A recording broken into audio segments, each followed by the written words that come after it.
है आपका हमारे YouTube चैनल पे। जैसा कि मैंने कल आप लोग को प्रायद्वीपीय भारत के पठार के बारे में पिछली क्लासेस में बताया था, उसी क्रम में हम आज आगे बढ़ेंगे और प्रायद्वीपीय भारत के पठार के बारे में फिर से अगले चरण में द्वितीय भाग पढ़ेंगे। तो प्रायद्वीपीय भारत के बारे में मैंने बताया था, जहां तक मेघालय का शिलांग पठार बता दिया था, अरावली पहाड़ियों के बारे में बता दिया था, कुछ बहुत मालवा पठार के बारे में बता दिया था, ठीक है।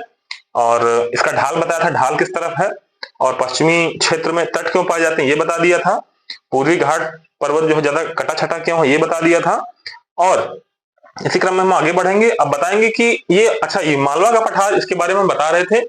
मैंने अरावली पर्वत के बारे में बताया था कि इसका विस्तार गुजरात के पालमपुर से दिल्ली के कहां तक, इसका विस्तार गुजरात के पालमपुर से दिल्ली के मजनू के टीले तक इसका विस्तार है अरावली पहाड़ियों का। अरावली पहाड़ी की सबसे ऊंची चोटी कौन सी है, तो गुरु शिखर माउंट आबू या जैन धर्म का दिलवाड़ा मंदिर यहीं पर है। सबसे दक्षिणतम पहाड़ी अरावली की जरगा पहाड़ी थी, इसके बारे में मैंने बताया था। और अरावली को पश्चिम से पूरब की ओर काटकर, अरावली पहाड़ी को पश्चिम से पूरब की ओर काटकर चंबल नदी में मिलने वाली, अरावली को पश्चिम से पूर्व की ओर काटने वाली नदी कौन सी है, बनास नदी। बनास नदी के बारे में मैंने बताया था और पश्चिम से पूर्व की ओर काटती है, ठीक है, अरावली पहाड़ियों को। बेहद इंपॉर्टेंट प्रश्न है ये, कई बार पूछा गया है कि ऐसी कौन सी नदी है जो अरावली पहाड़ी को पश्चिम से पूरब दिशा में काटती है, तो बनास नदी। और ये हमने बताया कि ये चंबल बेतवा केन सिंध, चंबल बेतवा केन सिंध ये नदी जो है मालवा के पठार से, ऐसी नदियां मालवा के पठार से निकली हुई हैं और मालवा के पठार से निकलने के बाद ही यमुना में मिल जाती है। किसमें, यमुना में ये नदियां मिल जाती हैं जाकर के। और यमुना जो है, चंबल नदी यमुना से कहां मिलती है, इटावा में। कहा, इटावा में। चंबल नदी यमुना से कहां मिलती है, इटावा मिलती है। तो चंबल बेतवा केन सिंध ये नदियां मालवा के पठार से निकलती हैं और यमुना नदी से मिल जाती हैं। और यमुना किसकी सहायक नदी है, गंगा की।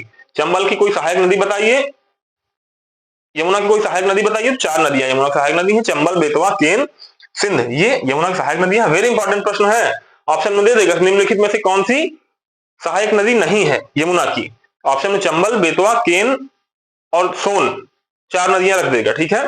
तो सोन अगर पता, चंबल बेतवा केन सिंध के बारे में पता होगा तो ठीक है, अगर नहीं पता तो फिर सोन लगा के चले आएंगे। सोन सही है, सोन सहायक नदी यमुना की नहीं है, बाकी चारों नदियां सहायक नदी किसकी, यमुना की। अच्छा ये सही हो गया।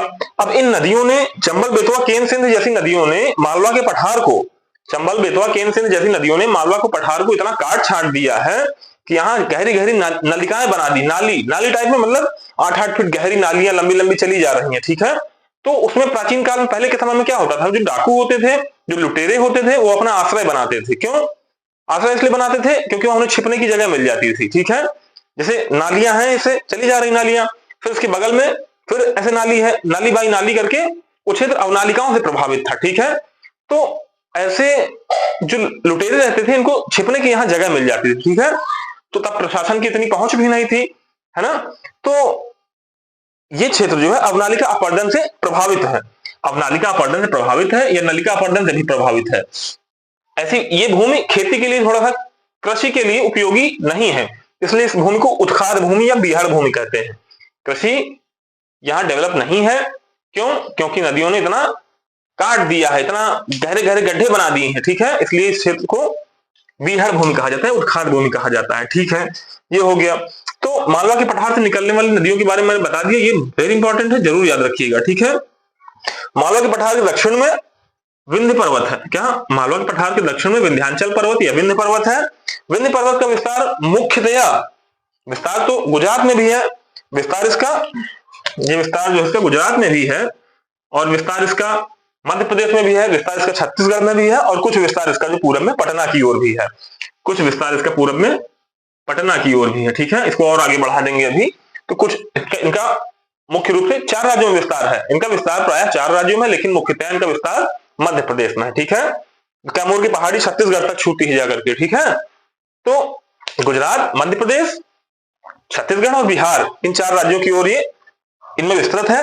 विंध्याचल की पहाड़ियां, विंध्याचल की जो मध्य वाली पहाड़ी, इसको क्या कहते हैं, इसको कहते हैं हम भांडेर की पहाड़ी। क्या, भांडेर की पहाड़ी, यहां दिख रहा होगा, यहां लिखे दे रहे हैं भांडेर, भांडेर की पहाड़ी, है ना।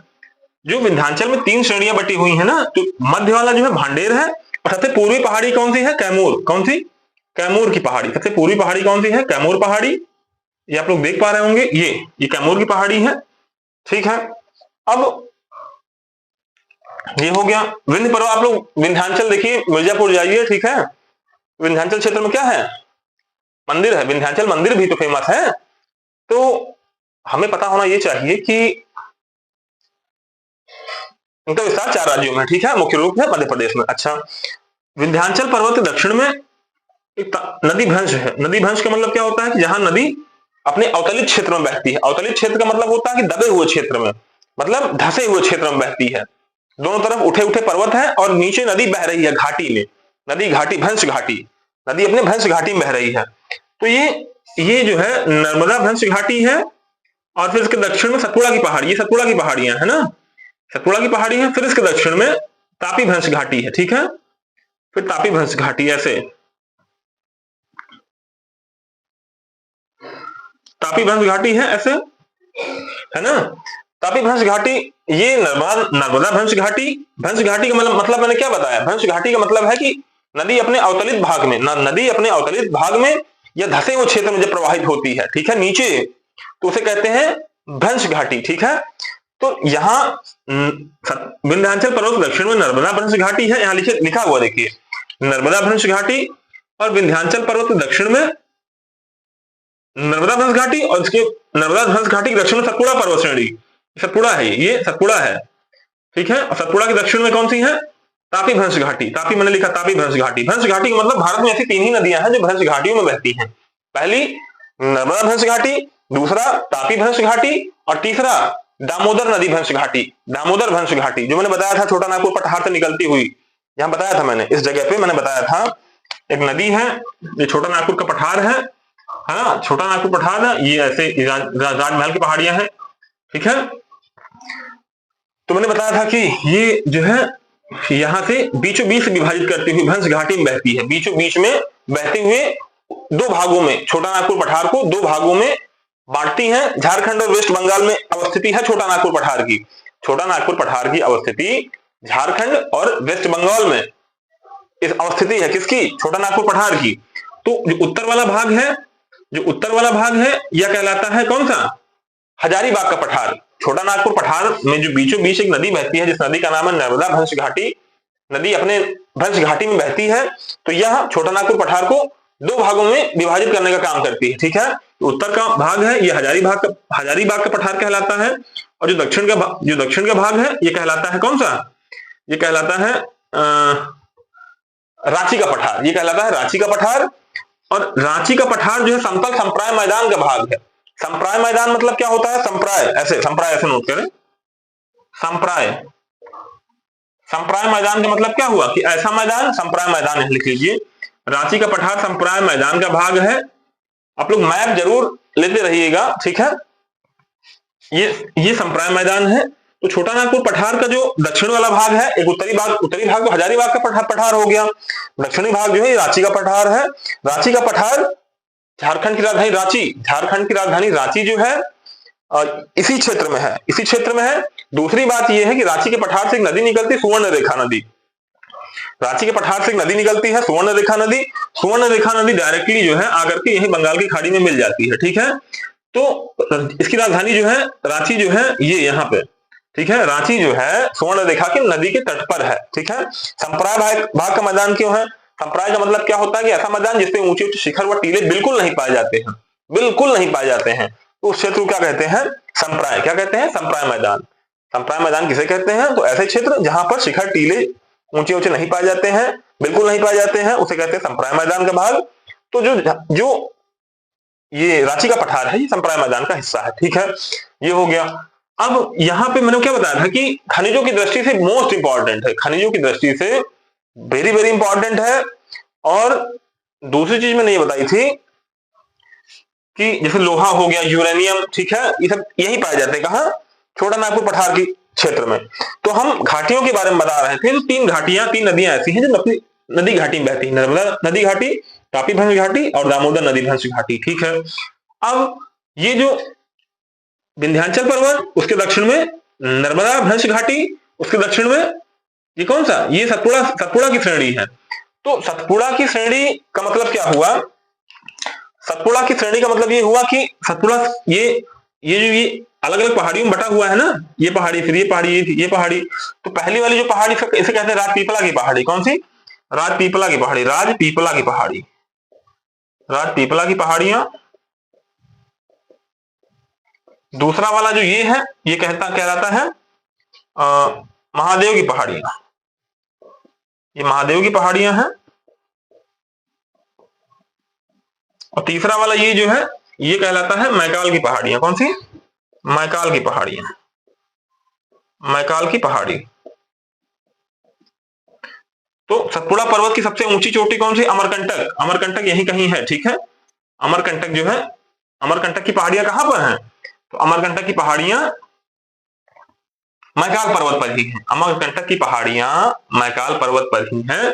मैकाल पर्वत की सबसे ऊंची चोटी कौन सी है? अमरकंटक, ठीक है, अमरकंटक है। अमरकंटक से दो नदियां निकलती है, एक नर्मदा नदी जो विंध्याचल पर्वत के दक्षिण में नर्मदा भ्रंश घाटी में बहती हुई जाती है, तो इसे कहते हैं नर्मदा नदी।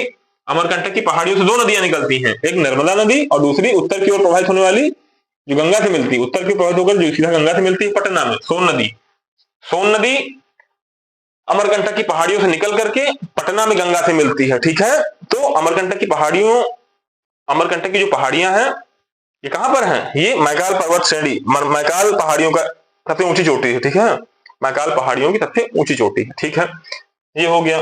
अब हम देखेंगे कि यहीं पे एक क्षेत्र है, महादेव पर्वत श्रेणी पर ही एक क्षेत्र है, उस क्षेत्र का नाम है पंचमढ़ी, ठीक है।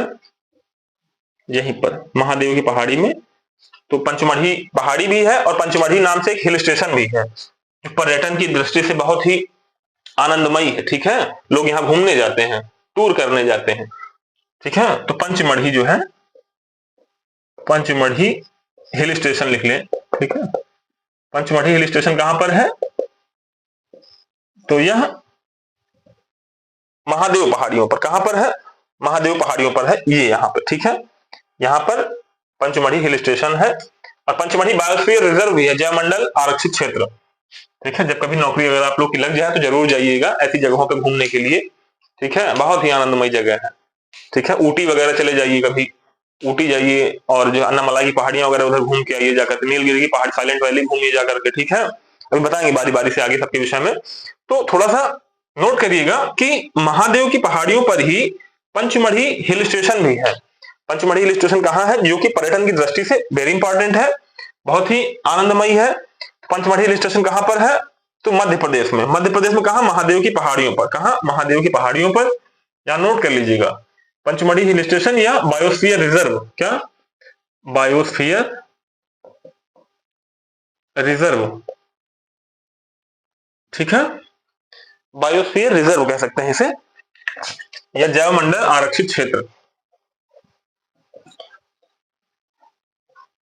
जैवमंडल आरक्षित क्षेत्र,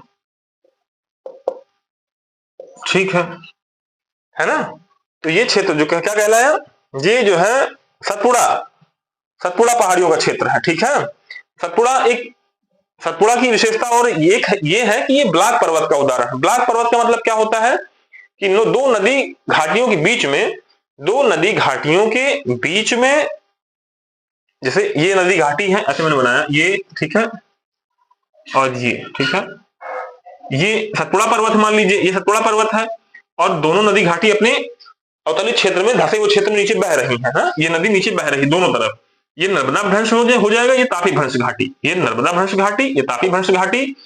दोनों नदी घाटियों के बीच में जब कोई उठा हुआ भूभाग हमें नजर आता है तो वह ब्लॉक पर्वत कहलाता है। क्या? ब्लॉक पर्वत। ब्लॉक भारत में एकमात्र ऐसा पर्वत जो ब्लॉक पर्वत का उदाहरण है, तो सतपुड़ा पर्वत। क्या? सतपुड़ा पर्वत।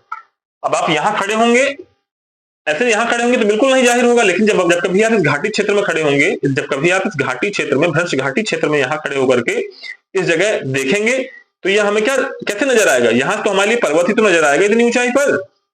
जब यहां से खड़े होकर के यहां की ओर कभी देखेंगे, अवलोकन करेंगे, तो यह हमें पहाड़ी के रूप में तो दिखेगा, पर्वत के ही रूप में तो दिखेगा। यहाँ कभी खड़े होंगे, यहाँ इसे देखेंगे, तापी भ्रंश घाटी में खड़े होकर के नीचे ऊपर की ओर निहारेंगे तो यह हमें सतपुड़ा पर्वत ही तो दिखेगा। तो इसलिए यह जो है वास्तव में यह पर्वत नहीं है, लेकिन इन दृष्टियों में यहां पर खड़े होकर कभी देखेंगे तो बहुत ही ऊंचा दिखाई देगा हमें, ठीक है। इसलिए यह ब्लैक पर्वत का उदाहरण है। सतपुड़ा पर्वत ब्लैक पर्वत का उदाहरण है। जर्मनी का ब्लैक फॉरेस्ट, ठीक है, कौन से पर्वत का उदाहरण है आप लोग को बताना है, ठीक है। ये हो गया। अब ये मैंने क्या बताया, सतपुड़ा के बारे में बताया, थोड़ा बहुत विंध्याचल के बारे में बताया, अब नदी घाटियों के बारे में बताया, ठीक है। नदियों के बारे में जब मैं बताऊंगा तो बारी बारी से, ठीक है। प्रायद्वीपीय भारत की जितनी भी नदियां हैं उनके बारे में एक अलग चैप्टर होगा, फिर विस्तृत रूप से उसमें जानकारी आप लोग को दी जाएगी। ये हो गया।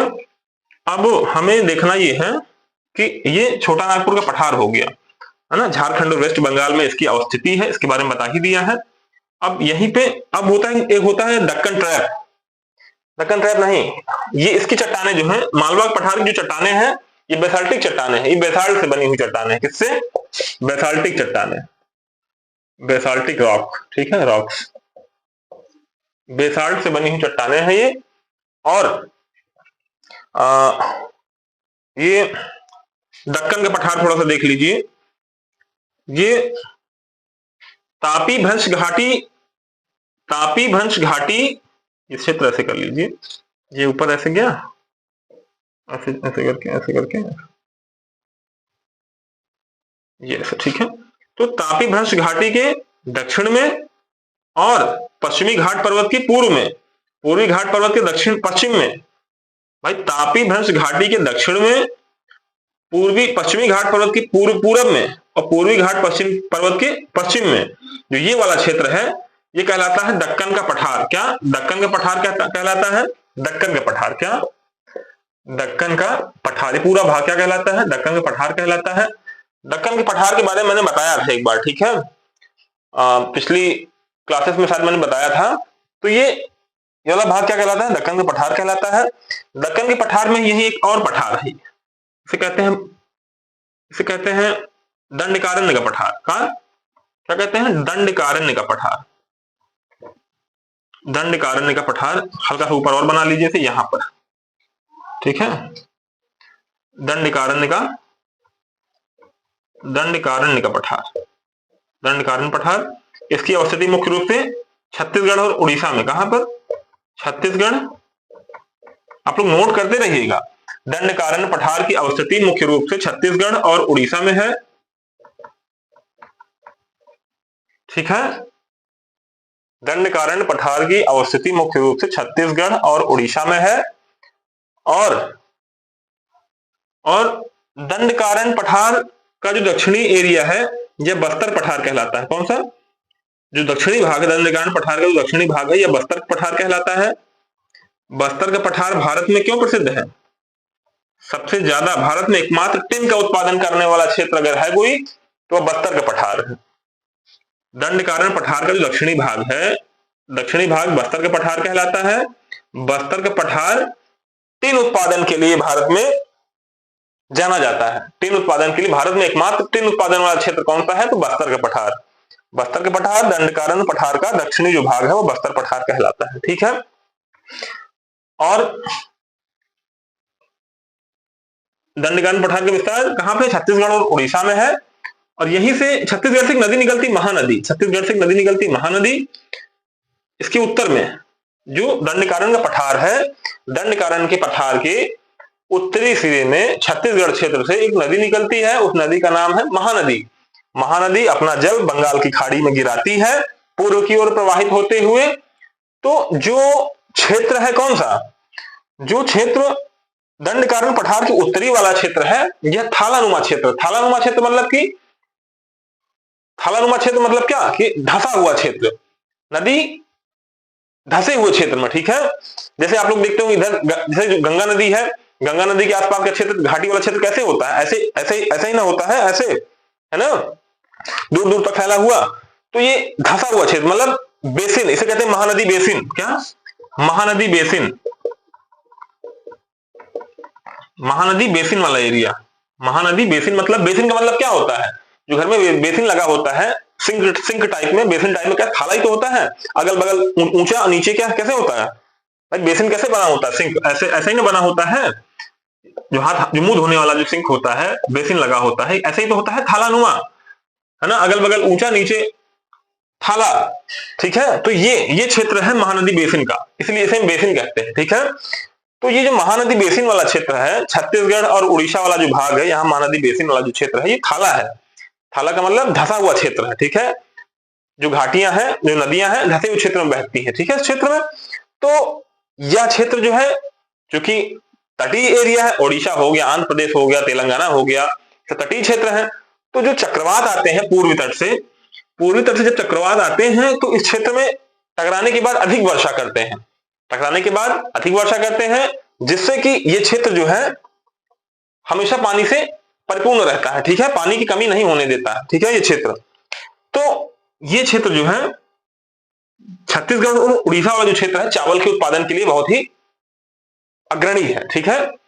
तो प्रश्न पूछा जाता है कि भारत में चावल का कटोरा कौन से राज्य को कहते हैं, तो छत्तीसगढ़ को। किसको? छत्तीसगढ़ और जो उड़ीसा वाला एरिया है, यह थाला या गहरे क्षेत्र वाला एरिया है, यहां नदी गहराई में बहती है, ठीक है, जिस कारण से आसपास का क्षेत्र जो है पानी से हमेशा परिपूर्ण रहता है, पानी की कमी इस क्षेत्र में नहीं होनी पाती है, एक तो नदी से, दूसरा जो पूरी तरह से जो चक्रवात आते हैं, चक्रवात आंध्र प्रदेश, तेलंगाना, उड़ीसा में टकराते हैं, जिससे कि छत्तीसगढ़ और उड़ीसा में वर्षा के चलते पानी की कमी कभी नहीं होने पाती है, ठीक है। और इस मैदान में, इस क्षेत्र में हमेशा पानी बना रहता है, जिससे जो कि धान के लिए बेहद उपयोगी है, ठीक है। इसलिए यहाँ चावल का उत्पादन या धान का उत्पादन हद से ज्यादा होता है। तो यही कारण है कि छत्तीसगढ़ को धान का कटोरा, भारत में धान का कटोरा कहा जाता है। अच्छा, उत्तर प्रदेश में धान का कटोरा किसे कहते हैं, तो चंदौली जिले को। किसको? चंदौली जिले को। चंदौली को उत्तर प्रदेश में, चंदौली को यूपी में धान का कटोरा कहते हैं, ठीक है। यूपी में धान का कटोरा कौन से जिले को कहते हैं? चंदौली को, यूपी में, ठीक है। और भारत में धान का कटोरा छत्तीसगढ़ क्षेत्र को। अगर छत्तीसगढ़ ऑप्शन में ना मिले तो फिर उड़ीसा लगा दीजिएगा, ठीक है। तो ये क्षेत्र जो हुआ क्या कहलाया? महानदी बेसिन। क्या कहलाया? महानदी बेसिन। महानदी बेसिन का मतलब क्या? बेसिन का मतलब मैंने बता दिया है। तो ये छत्तीसगढ़ और उड़ीसा वाला क्षेत्र क्या है? धान की खेती के लिए बेहद उपयोगी है, ठीक है। अब हम बताएंगे थोड़ा सा मुझे बताना है कि बस्तर के पठार बता दिया टिन के उत्पादन के लिए वेरी इंपॉर्टेंट है, ठीक है। और ये दंडगारन पठार हो गया, ठीक है। और ये विस्तार मैंने बताया कि छोटा नागपुर पठार, ठीक है। अच्छा, अब हम देखते हैं कि पश्चिमी घाट पर्वत के बारे में थोड़ा सा बता देते हैं। पश्चिमी घाट पर्वत के बारे में जो भी जानकारी है थोड़ा बहुत देख लीजिए, और हाँ, खुद से भी पढ़ते रहिएगा, ठीक है। कौन सी पहाड़ी कहां पर है, इतना मैं बता दे रहा हूं, उतना तो पर्याप्त है ही, लेकिन थोड़ा बहुत खुद से भी, ठीक है, अवलोकन करते रहिए, देखते रहिए किताबों को, ठीक है। और जो मैं पढ़ा रहा हूं उसे नोट जरूर करिए, उसका रिवीजन जरूर करिए, ठीक है। अच्छा, तो हमें बताना यह है कि जो पश्चिमी घाट पर्वत है, पश्चिमी घाट पर्वत जो है, अच्छा, पर्वत इसे क्यों कहते हैं? जैसे ये क्षेत्र है, ये क्षेत्र मान लीजिए, ये ऐसे मान लीजिए,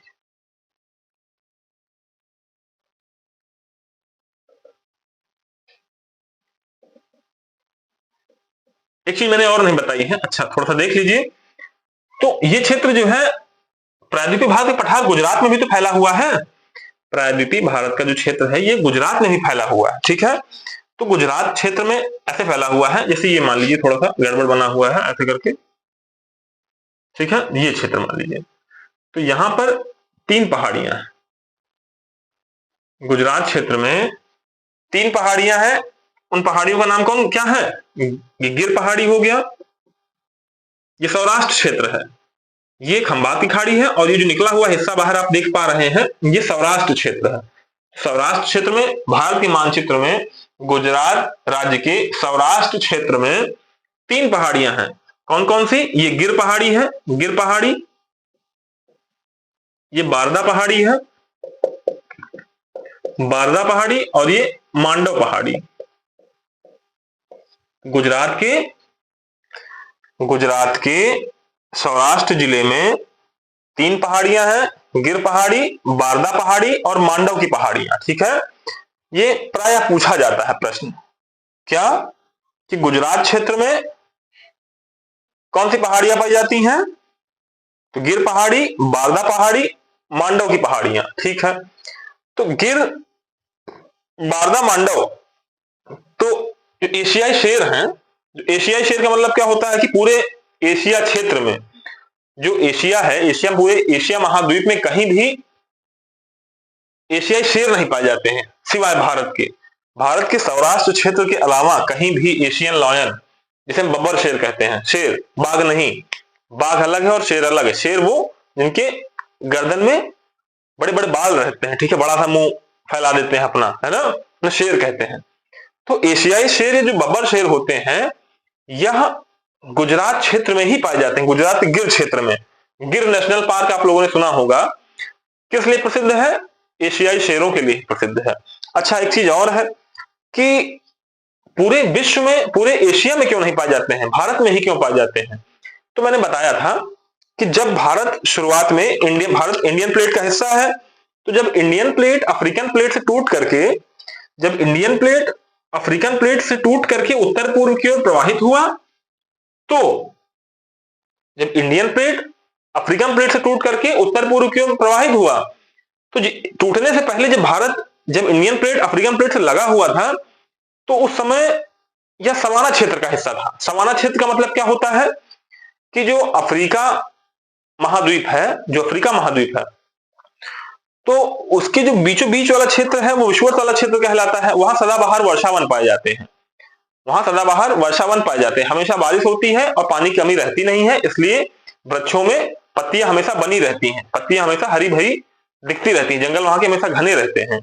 तो सदाबहार वर्षावन के चारों ओर, सदाबहार वर्षा, जो अफ्रीका का जो सदाबहार वर्षावन है, जिसे हम वर्षावन कहते हैं, उसके चारों ओर जो क्षेत्र है वो सवाना क्षेत्र कहलाता है। सवाना क्षेत्र का मतलब क्या होता है? कटीले झाड़ियों वाला क्षेत्र, ठीक है। पर जो सदाबहार वर्षावन की जो, उसके जब दूर जाएंगे, ठीक है, सदाबहार वर्षावन से जो जब हम दूर जाएंगे अफ्रीकन क्षेत्र में, तो जो झाड़ी और कटीले वाला जो एरिया था, उस क्षेत्र को हम सवाना क्षेत्र कहते हैं। तो भारत उस जगह पे अफ्रीकन प्लेट से लगा हुआ था, ठीक है, सवाना क्षेत्र से लगा हुआ था। तो जब भारत टूट करके उत्तर पूर्व की ओर ये प्रवाहित हुआ, तो सवाना क्षेत्र का हिस्सा कुछ कट करके ये इधर की ओर चला गया, उत्तर पूर्व की ओर खिसक गया। तो जब खिसक गया, तो जो इसमें, इस क्षेत्र में जो शेर थे, ये टूटते हुए इधर ही चले आए, ये टूटते हुए उत्तर पूर्व की ओर ही चले आए, जिससे कि इन क्षेत्रों में आज भी वैसी वनस्पतियां जो अफ्रीका के सवाना जंगलों में है, वैसी वनस्पतियां अभी कुछ पाई जाती हैं, जिन कारण से इन क्षेत्र में एशियाई शेर सर्वाइव अभी भी कर पाते हैं, ठीक है, एशियाई शेर अभी भी सर्वाइव कर पाते हैं, ठीक है। क्यों? कारण मैंने बता दिया कि प्राचीन काल में किससे लगे हुए थे? अफ्रीकन क्षेत्र से लगे हुए थे। टूटने के कारण उससे कुछ क्षेत्र, उसका जो कुछ क्षेत्र है टूट करके इस तरफ चला आया, सवाना क्षेत्र का जो कुछ क्षेत्र इस तरफ चला आया, जिस कारण से अभी भी यहाँ कुछ इनकी नस्लें पाई जाती हैं और शेर पाए जाते हैं, ठीक है। तो ये हुआ गुजरात की पहाड़ियां, गिर पहाड़ी, बारदा पहाड़ी और मांडव की पहाड़ियां, ठीक है, ये हो गया। अब हम दक्कन की पठार में जब बता रहे थे, तो दक्कन की पठार के अंतर्गत 4 पहाड़ियां और हैं, ठीक है, चाहे तो आप नोट कर लीजिए यहीं पे, महाराष्ट्र क्षेत्र के आसपास चाहे 4 पहाड़ियां और हैं। दक्कन पठार के अंतर्गत 4 पहाड़ियां और हैं, जिन्हें हम कहते हैं, पहला है हरिश्चंद्र पहाड़ी, हरिश्चंद्र की पहाड़ियां। महाराष्ट्र क्षेत्र में 4 पहाड़ियां हैं दक्कन की पठार के अंतर्गत, हरिश्चंद्र की पहाड़ी, दूसरा बालाघाट की पहाड़ियां, बालाघाट की पहाड़ियां,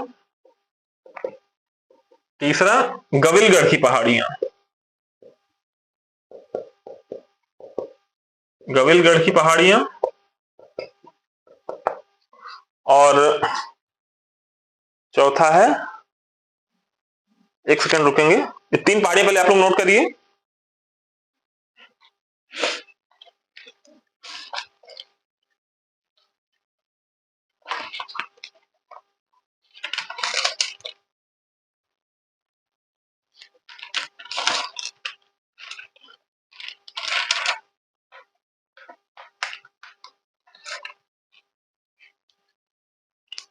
ठीक है, इसे नोट करिए। हरिश्चंद्र की पहाड़ी, बालाघाट की पहाड़ी, गवलगढ़ की पहाड़ी, एक पहाड़ी भी और है, तो बता देंगे आप लोग को, ठीक है, थोड़ी देर बाद या फिर अगले वीडियो में बता दिया जाएगा, याद नहीं आ रही है। हरिश्चंद्र की पहाड़ी, बालाघाट की पहाड़ियां, गवलगढ़ की पहाड़ियां, एक और पहाड़ी थी उसे याद नहीं आ रहा है, हरिश्चंद्र की पहाड़ी, बालाघाट की पहाड़ी, गवलगढ़ की पहाड़ियां, और ठीक है, इतना नोट करिएगा। एक पहाड़ी और है, बताऊंगा मैं, याद आ जाएगा तो ये दक्कन के पठार के अंतर्गत महाराष्ट्र में 3 पहाड़ियां हैं, 4 पहाड़ियां हैं। हरिश्चंद्र की पहाड़ी कई बार पूछी गई है। हरिश्चंद्र की पहाड़ियां निम्नलिखित में से कौन से राज्य में है? आप लोग को याद रखना है, महाराष्ट्र की पहाड़ियां हैं, हरिश्चंद्र की पहाड़ी, गवलगढ़ की पहाड़ियां, बालाघाट की पहाड़ियां, एक पहाड़ी और है जिसे मैं बताऊंगा आगे। तो ये हो गया दक्कन के पठार के बारे में। गुजरात के गिर, मांडव, बारदा के बारे में बता दिया है। गिर पहाड़ियां कहाँ है, बारदा पहाड़ी कहाँ है, मांडव पहाड़ी कहाँ है, ठीक है। अब हम देखते हैं कि थोड़ा सा पश्चिमी घाट के बारे में। पश्चिमी घाट के बारे में थोड़ा हम देखते हैं।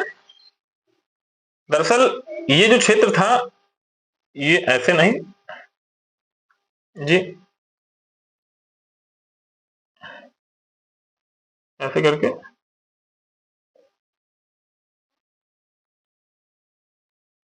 ठीक है, ऐसे है ना, और ये क्षेत्र है ऐसे करके, है ना, ऐसे ये जल है, ठीक है, ये समंदर है, ये समंदर है ना,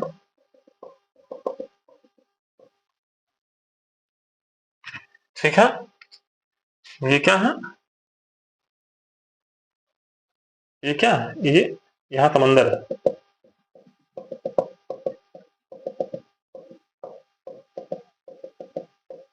ये पूर्वी घाट है और ये पश्चिमी घाट है।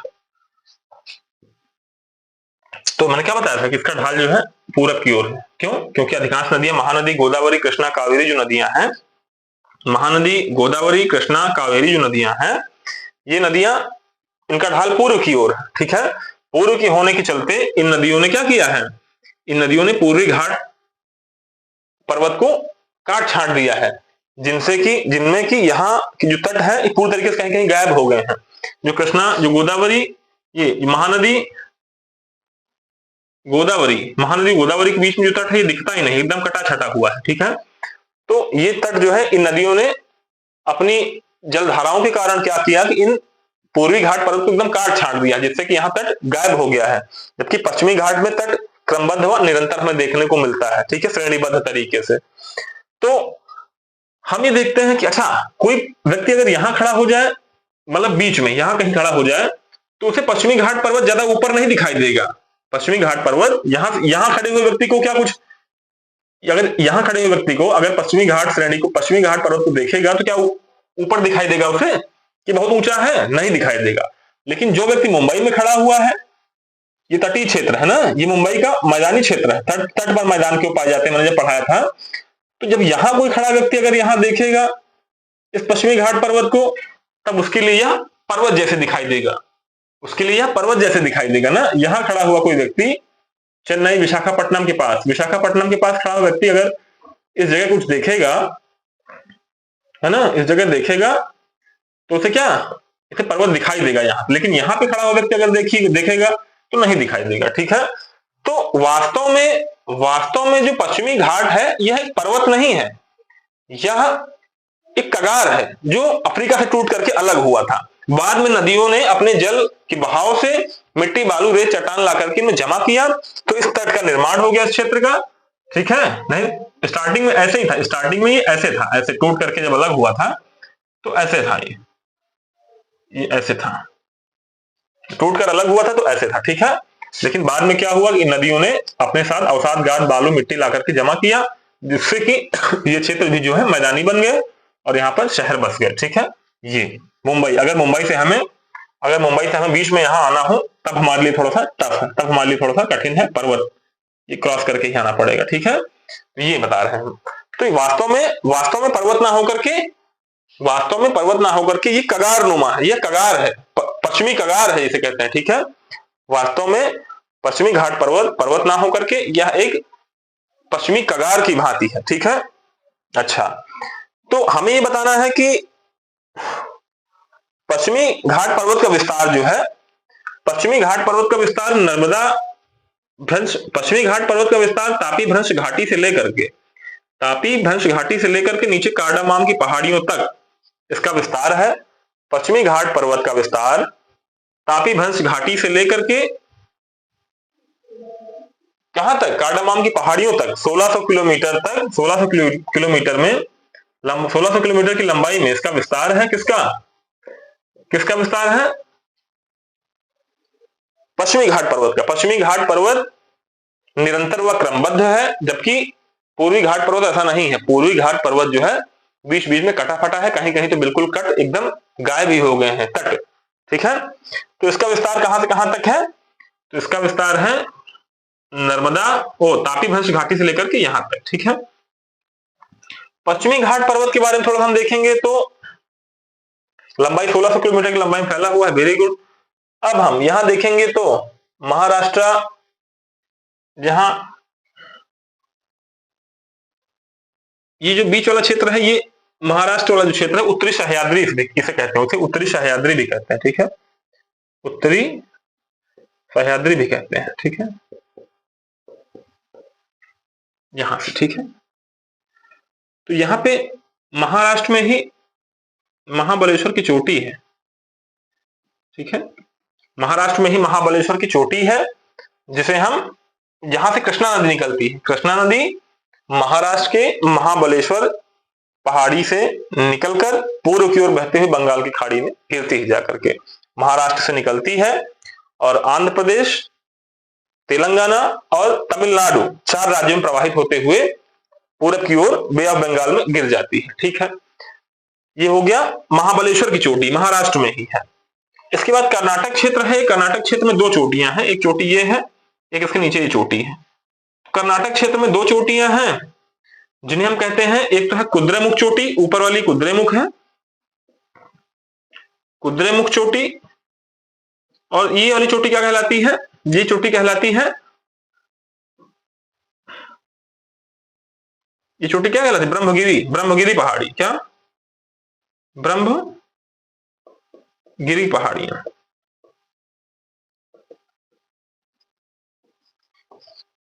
यहां से कावेरी नदी निकलती है। ब्रह्मगिरी का पहाड़ी से कावेरी नदी निकलते हुए पूरब की ओर बहती है। ठीक है, और जाके बंगाल की खाड़ी में अपना जल गिराती है। ब्रह्मगिरी की पहाड़ियां कहां पर है? कर्नाटक में है। इन्हीं पहाड़ियों से ही कावेरी नदी निकलती है और पूर्व में बहते हुए या बंगाल की खाड़ी में अपना जल गिरा देती है। ठीक है, और इसके जब और दक्षिण में हम जाएंगे, महाराष्ट्र से जब कर्नाटक से और दक्षिण में जाएंगे तो पश्चिमी घाट पर्वत, ये पश्चिमी घाट पर्वत है, ऐसे यहां नहीं दिख रहा होगा तो मैं इधर बना दे रहा हूं ये क्षेत्र। ठीक है, पश्चिमी घाट पर्वत, यहां जाएंगे तो ये पूर्वी घाट पर्वत ना, कट फट गया है बहुत ज्यादा, ऐसे हो गया है ना, तो ये आपस में यहां मिला हुआ है। पश्चिमी घाट पर्वत और पूर्वी घाट पर्वत के मिलन स्थल को हम क्या कहते हैं? इसको कहते हैं नीलगिरी की पहाड़ियां, नीलगिरी की पहाड़ी। ठीक है, नीलगिरी की पहाड़ियां पश्चिमी घाट पर्वत और पूर्वी घाट पर्वत का मिलन स्थल है। दोनों पहाड़ियां कहां मिलती हैं? नीलगिरी पर्वत पर। नीलगिरी पर्वतीय गांठ है, ये पर्वतीय गांठ है। ठीक है, नीलगिरी पर्वतीय गांठ है जहां पर दोनों नदियां, दोनों पश्चिमी घाट पर्वत और पूर्वी घाट पर्वत आकर के मिल जाते हैं। और इस नीलगिरी पर्वतीय गांठ का विस्तार तमिलनाडु राज्य में और कर्नाटका राज्य में और केरल राज्य में, 3 राज्यों में इसका विस्तार है। कई बार प्रश्न पूछा गया कि नीलगिरी पहाड़ियों का विस्तार कौन से राज्यों में है? तो 3 राज्यों में है, तमिलनाडु, कर्नाटका और केरला में। अच्छा, ये तो हो गया। अब हम देखते हैं कि नीलगिरी बहुत घूमने के लिए, पर्यटन के लिए ये भी वेरी इंपॉर्टेंट। ठीक है, जो हम एक स्थल का नाम सुनते हैं ऊटी या उटकमंड। ठीक है, ऊटी ऐसे लिख लेते हैं, या उटकमंड जो क्षेत्र है, प्रसिद्ध पर्यटन स्थल है। यह पर्यटन स्थल कहां है? नीलगिरी की पहाड़ियों पर ही, नीलगिरी की पहाड़ियों पर ही है उटकमंड। ठीक है, अच्छा, और केरला में एक साइलेंट वैली है, केरल में एक साइलेंट वैली है जो वो भी नीलगिरी पहाड़ियों पर ही है। ठीक है, नीलगिरी पहाड़ियों का विस्तार 3 राज्यों में है, कर्नाटका, तमिलनाडु, केरल। तो केरल में नीलगिरी पहाड़ियों पर ही एक साइलेंट वैली है। साइलेंट वैली का मतलब शांत घाटी। क्या? शांत घाटी। शांत घाटी। तो शांत घाटी का मतलब क्या होता है कि यहाँ सदाबहार वर्षा वन पाए जाते हैं। क्यों? क्योंकि पानी की कमी इस क्षेत्र में होती नहीं है। ठीक है, पानी की कमी इस क्षेत्र में कभी नहीं होती है, जिस कारण से यहाँ के वन जो है हमेशा हरे भरे रहते हैं, सदाबहार वर्षा वन पाए जाते हैं ऐसे क्षेत्रों में। तो इतना ज्यादा घने हुए हैं कि सूर्य का प्रकाश तक अंदर नीचे नहीं आ पाता है। जमीन तक सूर्य का प्रकाश इन क्षेत्रों में पहुंच पाना बड़ा मुश्किल हो जाता है कभी कभी। ठीक है, तो ये क्षेत्र घने जंगलों से एकदम घिरा हुआ है, जिससे कि वहां हमेशा शांति छाई रहती है। इसलिए इसे हम शांत घाटी वाला क्षेत्र कहते हैं। शांत घाटी वाला क्षेत्र किसे किसे कहते हैं? साइलेंट वैली कहां पर है? केरल में। कहा? साइलेंट वैली केरल में है। और उटकमंड बता दिया, ठीक है।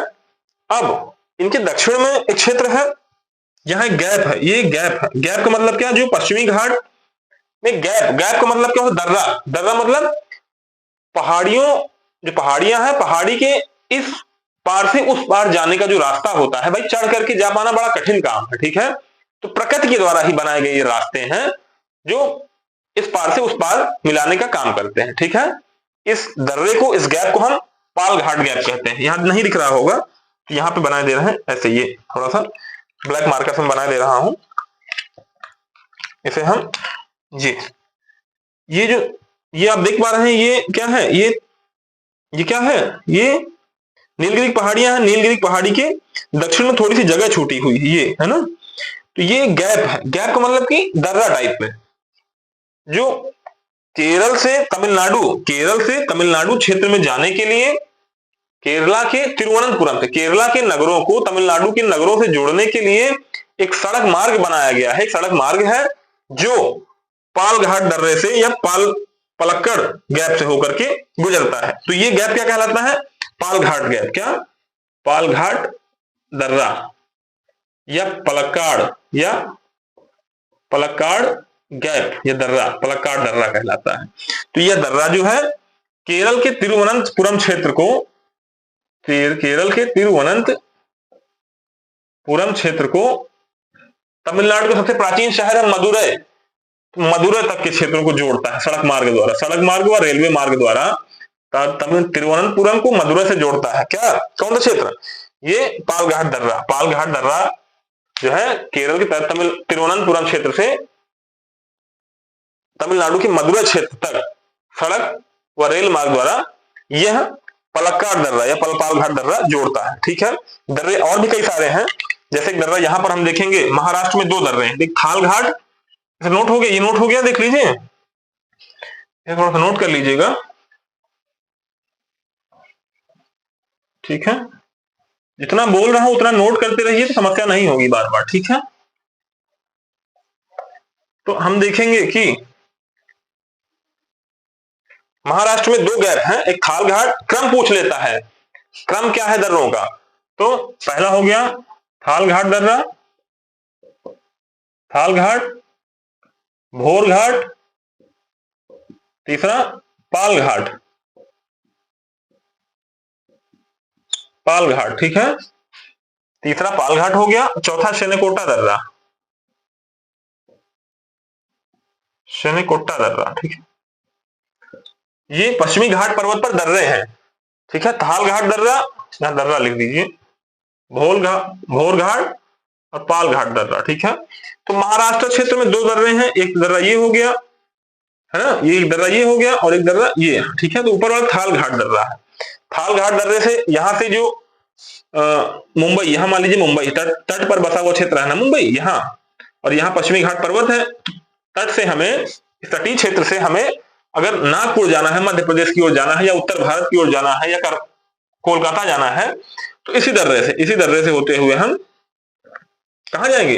नागपुर जाएंगे। इसी दर्रे से होते हुए हम उत्तर भारत के मैदान की ओर जाएंगे। इसी दर्रे से होते हुए हम कोलकाता, वेस्ट बंगाल जाएंगे। ठीक है, तो थाल घाट दर्रा जो है मुंबई से नागपुर या उत्तर भारत, लिख लीजिए, नागपुर या उत्तर भारत, ठीक है, की ओर अगर जाना है तो हम इसी दर्रे से होकर के जा सकते हैं। कौन से दर्रे से? थाल घाट दर्रे से। ठीक है, अच्छा, भोर घाट दर्रा कहां पर है? ये भोर घाट है, महाराष्ट्र में ये भी है। यहां लिख लीजिएगा महाराष्ट्र, भूल मत जाइएगा, हर एक चीज जो बता रहा हूं वेरी इंपॉर्टेंट है। ठीक है, ये भी महाराष्ट्र में है, ये महाराष्ट्र में है। तो ये जो क्षेत्र है ये भोर घाट दर्रा है, भोर घाट दर्रा ये भी महाराष्ट्र में है।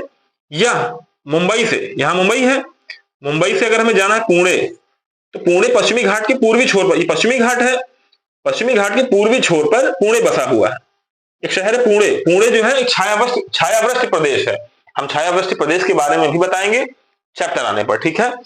इतना नोट कर लीजिए कि पुणे एक छायावृष्टि प्रदेश है और मुंबई से पुणे जाने के लिए हमें भोर घाट दर्रे से होकर के ही गुजरना पड़ेगा। कहां? भोर घाट दर्रे से। मुंबई से अगर हमें कहां जाना है, मुंबई से अगर हमें जाना है कहां? पुणे की ओर, तो हमें भोर घाट दर्रे से होकर के गुजरना पड़ेगा। यह दर्रा भी कहां? महाराष्ट्र में है, ठीक है। पाल घाट दर्रे के बारे में मैंने बताया ही है कि तमिलनाडु के शहरों को, केरल के शहरों को तमिलनाडु के शहरों से जोड़ने के लिए पाल घाट दर्रा या पलक्काड दर्रा, ठीक है, ये सही है। अच्छा, अब ये तीन दर्रे वेरी इंपॉर्टेंट है, याद कर लीजिएगा, थाल घाट दर्रा, भोर घाट दर्रा और पाल घाट दर्रा, ठीक है। मैंने बताया कि तमिलनाडु का शहर है तिरुवनंतपुरम, तिरुवनंतपुरम से केरल का शहर है तिरुवनंतपुरम, तिरुवनंतपुरम से हमें तमिलनाडु का एक शहर है मदुरै, अगर मदुरै जाना है तो हमें पाल घाट दर्रे से होकर के ही जाना पड़ेगा, ठीक है। अब शनकोटा दर्रा, शनकोटा दर्रा के बारे में बता रहे हैं अभी थोड़ी देर में। पहले अब ये पश्चिमी घाट श्रेणी का हो गया, अब पूर्वी घाट पर्वत देख लीजिए। पूर्वी घाट पर्वत में, ठीक है, ज्यादा बन गया ये, इरेज किया जाए ऐसे, इतना पढ़िए आप लोग, ठीक है। बाकी पूर्वी घाट के बारे में कल मैं बताऊंगा, क्योंकि घास पास ज्यादा हो जाएगा, ठीक है, अगर इसी में सब उल्टा पुल्टा हो जाएगा, ठीक है। इतना पढ़िएगा, पश्चिमी घाट पर्वत के बारे में जितना बताया वो थोड़ा सा पढ़ लीजिएगा, बाकी मैं कल पूर्वी घाट पर्वत के बारे में बता दूंगा, फिर प्रायद्वीपीय घाट पर्वत का पठार जो है समाप्त हो जाएगा, ठीक है। तब तक के लिए धन्यवाद। चैनल को लाइक, सब्सक्राइब और शेयर जरूर कर दीजिएगा, ठीक है।